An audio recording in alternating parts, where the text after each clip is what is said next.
Let's continue with our power crisis in South Africa, a socio-economic poison. That's how the Joburg MMC for Environment and Infrastructure, Michael Sun, describes the rolling blackouts. He says the government must look at this as a national emergency. Sun joins me now to discuss this further. MMC, thank you very much for your time. There's been quite a lot of talk from yourself and the executive mayor about a plan to get Johannesburg residents out of this disaster. How far is that plan? Are you still approaching probably private business to assist you?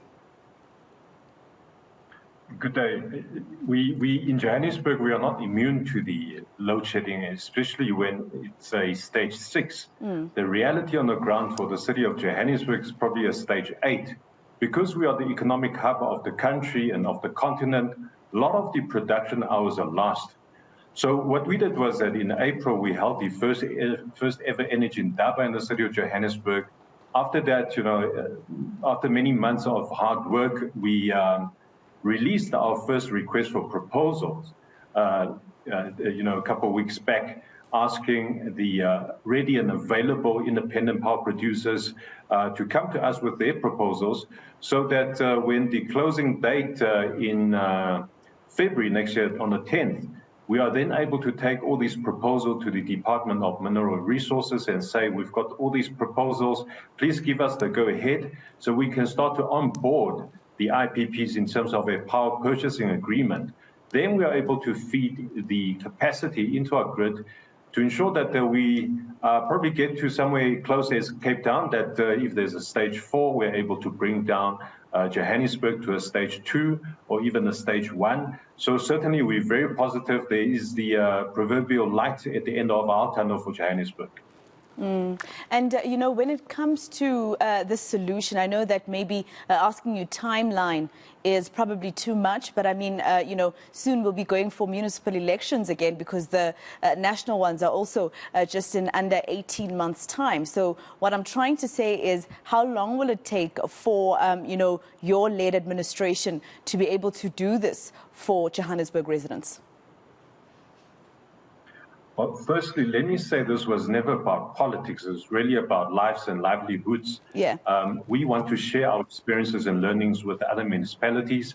Our timelines that we've set for ourselves is that within the first calendar quarter in 2023, we want to start to have changes. And certainly by then, March, April, we want to see additional capacity being fed into the Joburg grid. So that's the timeline we've set. And of course, ongoing, there will be continuous onboarding of the IPPs. And when we get to second phase, hopefully by April, May next year, that we'll be able to start with the second phase of our IPP program. Then we're looking at a bigger capacity, service providers or even the city can get into a partnership with some of the corporates in the private sector to build our own power station. So that's what we're looking at. But certainly we want to ensure that this is not a political project that depends on the political tenure of any administration, but it will continue to benefit the residents of the city and, of course, largely then to the residents of Gauteng. Now, in terms of, your approach to IPPs, etc., is this going to cost anything to residents? Because you do say in your statement that we need to work together with government to be able to find a better solution. Is it going to cost anything to Joburg residents? Well, not really, because we annually budget for our bulk purchases. In other words, we set aside funding to buy electricity, water from Eskom and rainwater. So from those bulk purchases budget, we will then be paying the IPPs for their capacity. So the residents wouldn't really be paying additional, but as we get to the later phases of IPP program, we then will probably look into infrastructure investment. On the other hand, the way we are also spending monies on infrastructure investment, keeping maintenance and repairs up to date to ensure that we have additional capacity on the one end, but we also have a good working functional grid on the other. That's why we need to ensure that we put sufficient resources down on infrastructure investment on our grid in the city. Mr. Sun, let's talk about city power. You know, at the moment, it's already dealing with issues that have nothing to do with stage 6 load shedding. It was the storm, the hailstorm that hit the province, and particularly Johannesburg on Monday. We got word from them that they had received about 3,500, calls from people complaining about electricity not returning to their homes. We have areas such as North Riding at the moment that have not had electricity since 2 o'clock in the afternoon yesterday. There's already issues. We see the City Power Twitter page. They are tweeting all the time, even when we're on stage 2. They have an issue with bringing back electricity to homes. So this is an even bigger issue in terms of the infrastructure there. How is it going to work with City Power struggling already, even when we're on stage 2 load shedding? So what we've done is that we've now adopted a different approach. Outages in the city, whether planned or unplanned, will always be attended to. Unfortunately, natural elements such as the storm we had, just a day ago, and we see that the rain's going to continue for the rest of the week. It's certainly not helping us. And when there's load shedding, the electricians can't work because there's no energy in the network. So that creates a prolonged outage for many areas.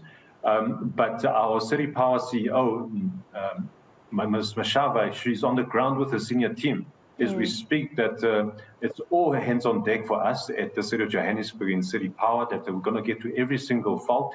And the good news that I want to share with you and the viewers is that we have now recently employed and deployed 52 new electricians to the team. So the newly appointed electricians will then go out and adopt a responsibility type of sectoral work. So in other words, if they are deployed to a section, they are then responsible for that part of the network. And this is part of the 300 electricians that we will be appointing coming in the new year. So it's a process that we're looking until July 2023, where we'll probably have all 300 appointed. So these are the different approaches we're taking instead of relying on just contractors. But we really need to build our own resources so we can get to these restorations very quickly. And sometimes those contractors are also the problem, because sometimes with some of the cables that are found to have been stolen, no one, unless somebody who works for City Power or for the city somehow, would know where some of these cables would be found. I've run out of time, Mr. Sun, and I know that V is going to shout at me because she has told me to wrap, but I just want to understand something. If you are out of power, for instance, an area like North Riding, since 2 o'clock yesterday, and the next morning you still don't have power, but at the end of the month, your bill is still the same. There's no change in terms of electricity usage and how much you owe. I don't know if you're able to explain this to us. A lot of people have been asking themselves how our bill stays the same, but we didn't have electricity for about 10 hours, sometimes 6 hours in a day, sometimes 24 hours straight. Well, there is the fixed network charge, so that obviously cannot be reduced. However, if there's no electricity running through your meter, and there will be no consumption. So for the usage part, the resident or customers certainly won't be charged for those. But if there's any queries in terms of billing, the residents most welcome to approach one of the regional centers or call the billings department to resolve. The contact numbers are on the website and also on the actual statements that they receive monthly. But please do contact the city's department if there are any issues regarding billing. All right. Thank you very much for speaking to us, Michael Sun. He's the MMC of Infrastructure in the city of Johannesburg.